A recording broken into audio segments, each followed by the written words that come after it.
بسم اللہ الرحمن الرحیم ارأیت الذی یکذب بالدین۔ اے محبوب بھلا اس شخص کی طرف دیکھیے جو دین کو جھٹلاتا ہے۔ اس آیت کے بہت سارے شان نزول ہیں۔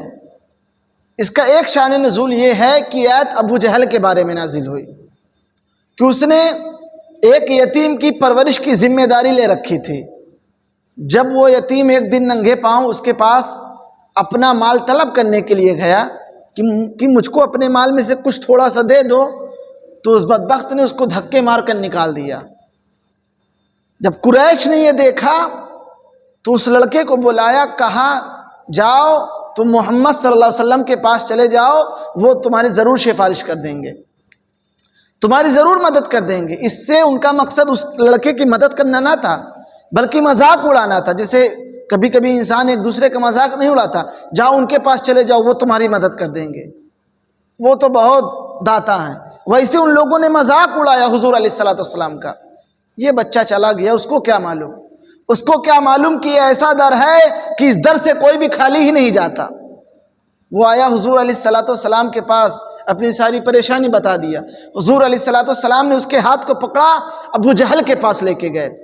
ابو جہل نے آپ کا خیر مقدم کیا، آپ کی بات کو سنی، جتنا مال اس بچے نے مانگا سب دے دیا۔ یہ دیکھ کر قریش نے ابو جہل کو عار دلایا، اے ابو جہل کیا تو اپنے دین سے پھر گیا؟ کیا تو نے اپنے دین کو چھوڑ دیا اور محمد کے دین کو تو نے اختیار کر لیا؟ تو اس نے کہا بخدا میں نے اپنے دین کو نہیں چھوڑا، میں نے محمد کے ارد گرد یعنی دائیں اور بائیں ایک نیزہ دیکھا، بخدا اگر میں محمد کی بات صلی اللہ علیہ وسلم کی بات نہ مانتا، مجھے یہ ڈر تھا یہ نیزہ مجھ کو پھاڑ ڈالتا، اس وجہ سے میں نے یہ مال دے دیا۔ ارأیت الذی یکذب بالدین، اے محبوب کیا آپ اس شخص کی طرف نہیں دیکھتے جو دین کو جھٹلاتا ہے؟ فذلک الذی یدعو الیتیم، پھر یہ تو وہی تو ہے جو یتیم کو دھکا دے کے مارتا ہے، یتیم کو دھکا دیتا ہے۔ یاد رکھیے حضور علیہ السلام فرماتے ہیں گھروں میں سب سے برا گھر وہ ہے جس میں یتیم کے ساتھ بدسلوکی کی جاتی ہو۔ دوسری جگہ حضور علیہ السلام فرماتے ہیں جس نے یتیم پر صرف اللہ کی رضا کے لیے، یتیم کے سر پر اپنے ہاتھ کو صرف اللہ کی رضا کے لیے پھیر دیا تو اللہ رب العزت اس کے ہر ایک بال کے بدلے اس کے نام اعمال میں نیکیاں لکھ دیا کرتا ہے۔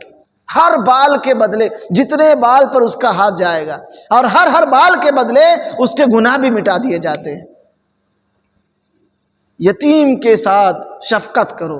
وَلَا يَحُضُّ عَلَىٰ طَعَامِ الْمِسْكِينِ، اور مسکینوں کو کھانا کھلانے پر ایک دوسرے کو رغبت بھی نہیں کرتے ہیں۔ آج دیکھ لیجئے مسکین آیا، ہم نہیں دے سکتے ٹھیک ہے، لیکن ہم اس کے ساتھ بدسلوکی نہ کریں۔ حضور علیہ السلام فرماتے ہیں عائشہ کسی بھی مسکین کو اپنے دروازے سے خالی ہاتھ نہ جانے دینا، اگرچہ کھجور کی ایک کاشی دینا، لیکن اس کو دینا، کچھ بھی دینا۔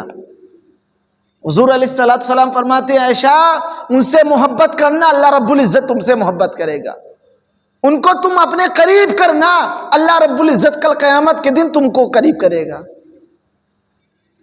وَلَا يَحُضُّ عَلَىٰ طَعَامِ الْمِسْكِينِ، مسکینوں کو کھانا کھلانے پر رغبت بھی نہیں کرتے۔ فَوَيْلٌ لِّلْمُصَلِّينَ، اور حضور علیہ السلام سے حضرت عائشہ صدیقہ نے پوچھا یا رسول اللہ ہمارے پاس کبھی کبھی کچھ نہیں ہوتا ہے، ہم نہیں دے پاتے، لیکن یا رسول اللہ صلی اللہ علیہ وسلم کون سی چیز ایسی ہے کہ ہم کو کبھی منع ہی نہیں کرنی چاہیے اگر کوئی مانگنے والا آئے تو حضور علیہ السلام فرماتے تین چیز کبھی منع مت کرنا، آگ، پانی، نمک۔ یہ تین چیز اگر کوئی مانگے کبھی بھی منع نہ کرنا، کیونکہ اگر تم نے آگ کسی کو دے دیا حضور فرماتے ہیں گویا کہ تم نے اس کو پورا کھانا ہی دے دیا، کیونکہ جب تک آگ نہ لگے گی تو کھانا کیسے پکے گا۔ اور نمک کے بارے میں فرماتے ہیں اگر تم نے کسی کو نمک دے دیا، اگر مانگنے والا نمک ہے نمک دے دیا، تو جس نمک کو کھانے نے لذیذ بنایا تھا گویا کہ تم نے اس لذیذ کھانے کو اس کو دے دیا۔ اور پانی کے بارے میں حضور فرماتے ہیں اگر تم نے کسی کو پانی دیا، وہاں پانی دیا جہاں پانی عام طور پہ آسانی سے مل جاتا ہے، حضور فرماتے ہیں گویا کہ تم نے ایک غلام آزاد کر دیا۔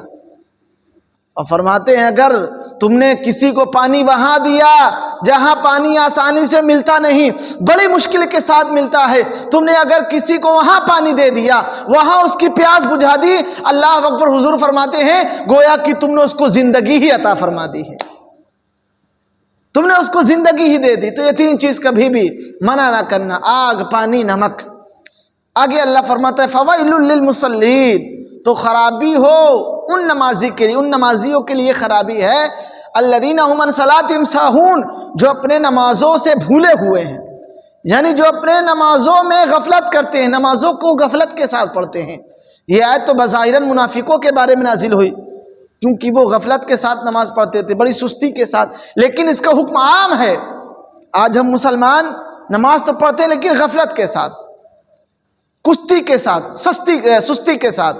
اللہ نے کیا فرمایا؟ فوائل للمصلین، ویل ہے ان کے لیے، ویل بولتے ہیں جہنم کی ایک وادی ہے۔ الذین هم عن صلاتهم ساہون الذین هم یراؤون، ویل کس کے لیے؟ ان نمازیوں کے لیے ہے جو دکھا کر نماز پڑھتے ہیں۔ حضور فرماتے ہیں سب سے خراب نماز تو وہ ہے جو جس میں لمبا سجدہ کیا جائے صرف اس وجہ سے لوگ دیکھیں کہ دیکھو کتنا لمبا اس نے سجدہ کیا، کتنی لمبی نماز پڑھی ہے۔ دکھاوے کے لیے نماز نہ پڑھو بلکہ اللہ رب العزت کے لیے نماز پڑھو۔ فویل للمصلین الذین هم عن صلاتهم ساہون الذین هم یراؤون ویمنعون الماعون، اور وہ ایسے لوگ ہیں جو برتنے کی چیز بھی نہیں دیتے، یعنی حقیر سے حقیر چیز مانگنے پر بھی نہیں دیتے، ان کے لیے ویل ہے۔ تو ہمارے گھر میں ایسی چیز ہونی چاہیے، اگر کوئی مانگنے والا ہے یعنی برتنی چھوٹی سی چیز ہے، حقیر سی چیز ہو تو ہم کو دے دینا چاہیے۔ ایسا نہ ہو کہ ہمارے اندر اتنی زیادہ سختی آ جائے کہ جو چھوٹی سی چیز ہے، حقیر، یعنی سوئی ہو، دھاگا ہو، یہ کوئی مانگنے آئے ہم اس کو بھی نہ دے سکیں۔ وَيَمْنَعُونَ الْمَاعُونَ، برتنے کی چیز بھی ایسے لوگ نہیں دیتے۔ تو اس کے بارے میں حضور علیہ الصلوۃ قرآن مجید میں کیا آیا؟ یہ چھوٹی چھوٹی چیزیں ہیں لیکن اللہ تبارک و تعالیٰ نے اس کے لیے ویل کا وعدہ فرمایا ہے۔ فویل للمصلین، سب سے پہلے نماز میں سستی نہیں کرنی، نماز کو دکھا کے نہیں پڑھنا، اور وَيَمْنَعُونَ الْمَاعُونَ، اگر چھوٹی حقیر سی چیز کوئی مانگے ہم کو اس کو دے دینا ہے۔ اور رہی بات کوئی مسکین فقیر کی، محتاج کی، وہ آئے آپ کے پاس نہیں ہے تو آپ معافی مانگ سکتے ہیں، عزت کے ساتھ کہہ دیجئے آپ مجھ کو معاف کر دیجئے، میرے پاس نہیں ہے۔ امید ہے کہ صورت آپ کو سمجھ میں آ گئی ہوگی۔